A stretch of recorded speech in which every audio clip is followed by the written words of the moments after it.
Hello, friends. It is late night for me, late night edition of Dr. Russell's book club, Great Gatsby Chapter 7. I have my mug here because the tea. I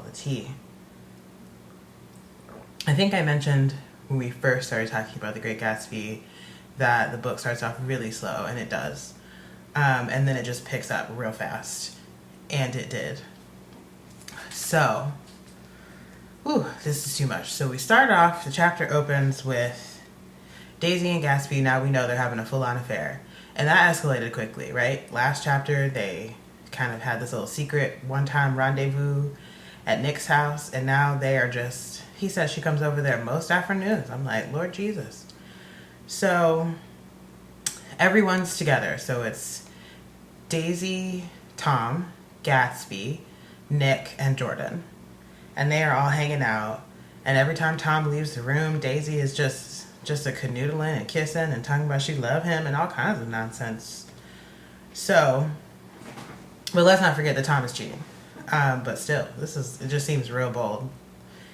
So, Daisy comes up with this brilliant idea that they should all go into town, which means into the city. In the same way that we in Jersey say that we're going to the city, right? It means we're going to New York. So, they go into town in two cars, Gatsby's car and Tom and Daisy's car. And for whatever reason, this is a very weird thing, but Tom, Jordan, and Nick are in Gatsby's car, and Daisy and Gatsby are alone in their car, in the Buchanan's car. So we know that Gatsby's car needs gas, so they stop to get gas. And they end up stopping, of course, at this garage that is on the way into town. And this garage is owned by the husband of Tom Buchanan's side piece. So Tom is like, well, why don't we just wait till we get to the city? We good. And Jordan's like, but there's a garage right there. Let's go to this garage. And then we find out it's the same garage where Tom's side piece boothing happens to be. So that's how we find out that Myrtle, the side piece, her husband, has decided, he has somehow figured out that she's having an affair, although he doesn't know with who. So he has no idea that she's having this affair with Tom, who he knows anyway. Like, it's like a love triangle, hexagon. I don't know what's happening, child. So they get the gas, and that's kind of how we find out that he knows. So he's like, yeah, we're moving. So he's like, he's not like Tom and Daisy, I guess. He's like, I'm not about to have her here doing all this nonsense. We got to go. So they are going to move. So we leave them there. And then they get to the city and they want to freshen up. So they go to this, get this hotel suite for the day so they can freshen up. And then all of a sudden Tom is basically like, so you cheating on, or, are you sleeping with my wife? In front of God and everybody. So this is, again, where Nick, being an unreliable narrator, comes in. Because they're about to have this whole entire falling out about the fact that Daisy is cheating. And he knows that Daisy is cheating in front of Jordan and Nick.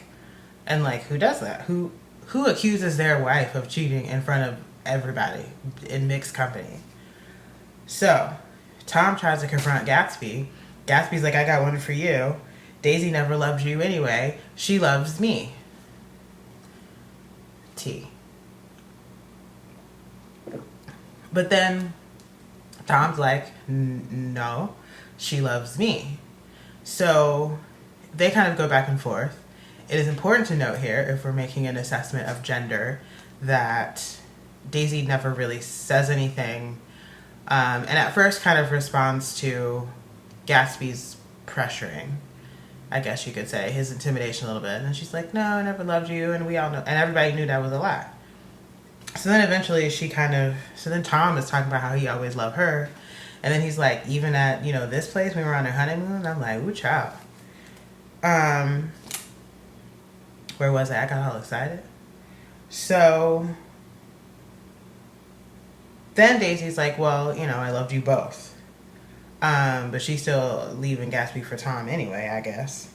And again, Jordan and Nick just hanging out, watching all the drama go down, but pretending like they aren't, right? So Nick says that Jordan was like pretending to do something with her chin or something like that, right? So she's basically sitting there watching all this tea happen, and she's just like, but I'm not really here.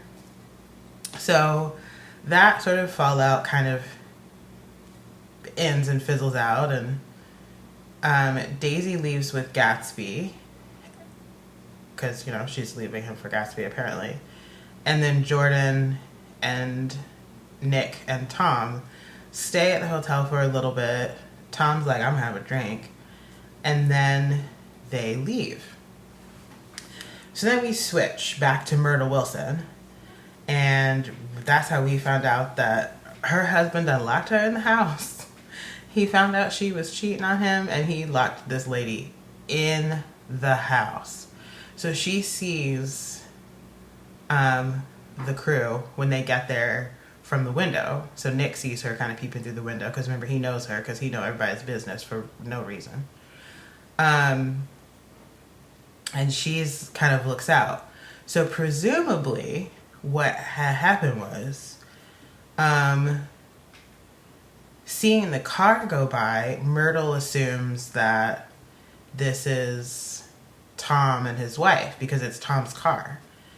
And so she kind of breaks out of the house where she is locked in her house clothes, not her outside clothes. She ain't got no bra on or nothing.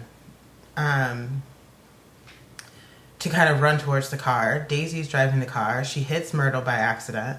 Myrtle dies. So just so we're clear, Daisy, Tom's wife, driving in the car with her side piece, Gatsby, has hit Myrtle, who is her husband, Tom, Daisy's husband, Tom's side piece, who is the wife of Tom's friend, Mr. Wilson, who owns this garage. You see, are you following? You gotta keep up. So now in one day, Tom done lost his wife and his mistress. And I don't like Tom. He's rude and kind of a jerk and also openly racist. But still, that's a lot. I would wish that on it. I don't know that I wish that on anybody, that your wife is leaving you for somebody poor, and then your side piece got hit by a car and died.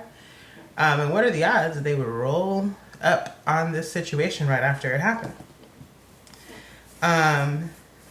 So yeah, it's Gatsby and Daisy who hit this poor woman, and then they didn't even stop because Daisy was driving. So then we get back to the house, to the Buchanan's house. Jordan and Tom go inside. Daisy's already there, and then Gatsby comes sneaking out of the bushes, Jesus, to find. Basically, he's keeping an eye on the house just to make sure that Tom doesn't get mad. So Nick is like, okay, let me see what's up for you so you can stop this nonsense and take your behind home and go to bed. So he's peeping in the window of the house, Nick, to see if something's going down. But what he actually sees is them kind of sitting and having a moment of intimacy that he doesn't really know how to describe, but that's very clear that they've been married for all this time and they're really close, right? And Gatsby just got here. So what I think is interesting, this will be my kind of final thought about this chapter, which there was a lot going on. Chapter 7 is the longest chapter in the book, is that clearly Gatsby has this vision in his head of what's happening, that in the same way that he's been longing for Daisy all of this time since he was a teen, and she was a teen, that she has also been longing for him, which doesn't seem very realistic. It's really not, right? But we know that Gatsby lives in this kind of fantasy world. But Tom also has this vision of Daisy that he never, he takes her for granted in some ways, right? He's totally cheating on her. And also just really off-putting and a total jerk. And yet, he also has this vision that Daisy is just madly in love with him without question. So much without question that he can just cheat on her and it's not a big deal. But it's not clear how Daisy feels in this, right? when Gatsby says, "No, you love me," she says, "Yes, I love you. I don't love Tom." And when Tom says, "Will you love me?" she's like, "Yeah, I love you both."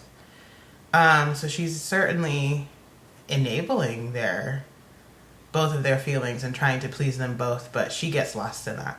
And so I think that's a really interesting place for a woman to be. And it's also really interesting. We often, almost always hear, love triangles are always like two women and a man. So it's very interesting that this male writer wrote this book in the 1920s about a woman who is torn between two men.